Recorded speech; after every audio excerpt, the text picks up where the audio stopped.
أخطر وأغرب مكان بالعالم. مثلث برمودا اللي موجود بالمحيط الأطلسي، نفسه اللي غرقت بيه سفينة تايتانيك. هذا المكان اللي يسموه مثلث برمودا اختفت بيه كوم السفن، ما حد يعرف وين راحت.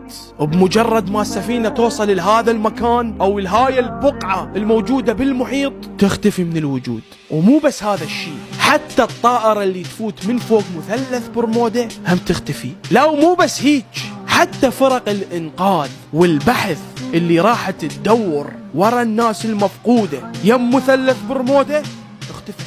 لا ومو بس الإحصائيات تقول إنه تقريبا 50 سفينة و20 طائرة من وصلت المثلث برمودا اختفوا. شنو هذا مثلث برمودا وشنو سالفته؟ عزيزي المشاهد، مثلث برمودا هو عبارة عن مثلث معلوم